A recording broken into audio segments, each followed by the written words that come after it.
Hello guys, morning. Nagpapawis tayo ngayon. Dito tayo ngayon sa MOA. Nag-bike tayo. Feeling ko kasi tumaas na yung cholesterol ko. Feel lang yun, pero hindi niya na tayo matatapos. Hindi ko pa rin pinapabayaan yung sarili ko. Nag-ano pa rin. Daily exercise pa rin tayo. Nag solo bike lang ako dito sa MOA ngayong araw. Napakaganda ng ng panahon. Hindi siya gaanong mainit, katamtamang init lang, at hindi siya gaanong malamig.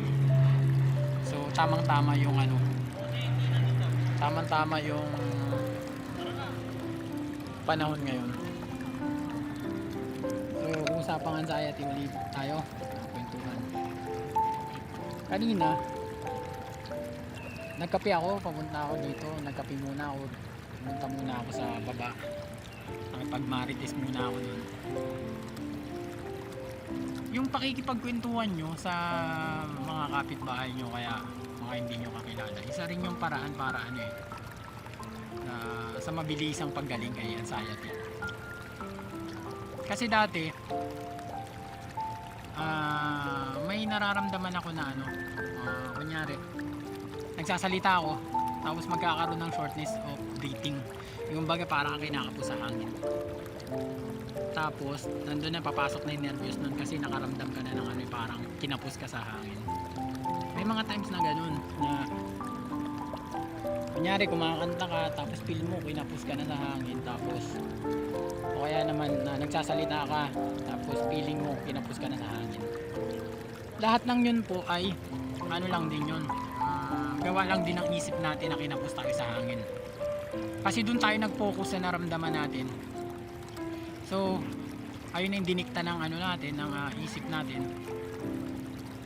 na sinang-ayunan mo pa. So ayun po yun.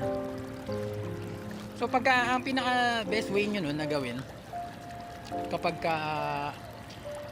dumating yung time na yun, ignore nyo lang. Darating talaga sa point na nyo siya, talagang iisipin nyo siya talagang darating kayo sa point na gano'n, na kumbaga didibdibin nyo siya. Kumbaga yun at yun talaga yung magraraning sa isip nyo na kinapos ako sa hangin dahil sa pagsasalita ko. So umpisa po yan, hanggat sa ma-experience nyo siya ng paulit-ulit, kakasanayan nyo na siya. Doon naman siya unti-unti ang mawawala kapag nakasanayan nyo na siya. Kasi every time na nasa isip natin siya ay hindi or palagi siya nandyan pag lagi natin siyang dinidibdib. Ayusin ko lang yung ating camera.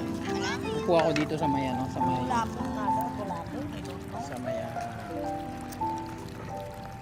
recrap.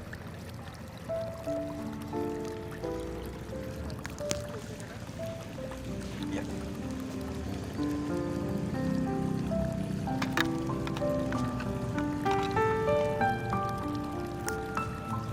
So ito, nag-solo ride lang ako.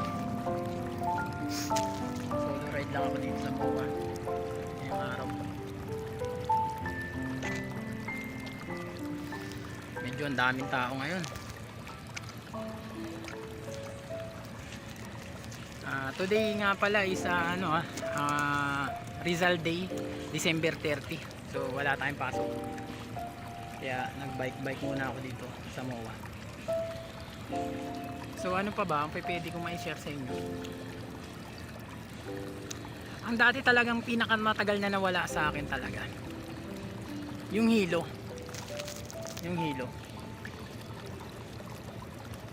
Tsaka yung parang may pressure sa ulo mo, parang may pressure sa ulo na ang tagal mawala.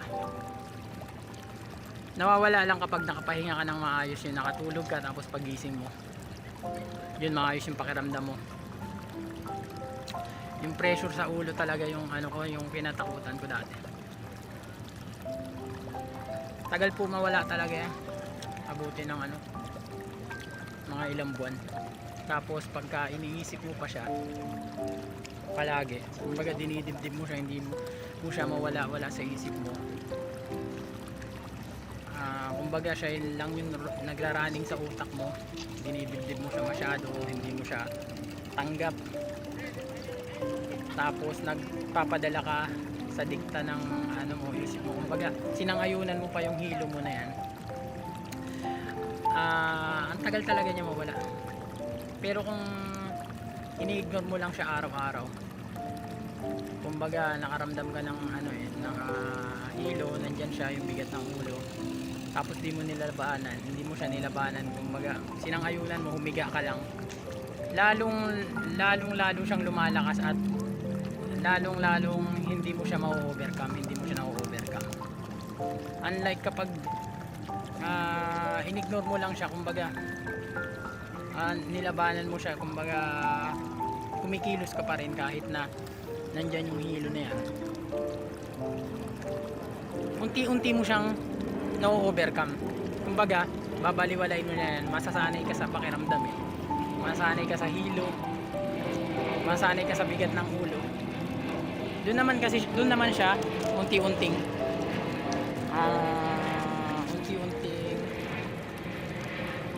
bibitaw at unti-unting mahihina. Doon siya unti-unting mahihina at mawawala kasi kinasanayan na ng katawan mo, tapos hindi mo na siya gaano naiisip, binaliwala mo na siya. Unlike kapag hiniga mo lang siya, doon ka magpo-focus, papakiramdaman mo lang siya, lalo mo siya papakiramdaman, tapos lalo siyang hindi bibitaw. Ano po kasi ang anxiety disorder na yan, yung sintomas na ano na yan, na pagkahilo tsaka yung bigat ng ulo talaga, yung mahirap na yan, napakahirap talaga. Buti na mga ilang buwan yan, yung iba pa nga years Dumating din sa point na yung lahat ng kinakain mo, kakatakutan mo. Kumbaga, hindi ka pa tapos kumain, nandun na, ninervyos ka na.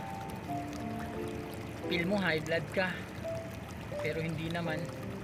Kaya lang naman tumataas yung BP mo ay dahil ninervyos ka. Normal po yun. Talaga kahit di ka high blood, tapos nagpadala ka dyan sa pangluloko niya, panlilin lang niya, doon tumataas yung yung BP mo. So normal po yun. Huwag po tayo matakot na high blood tayo. Normal po yan, yung pakiramdam na yan na feel mo high blood ka.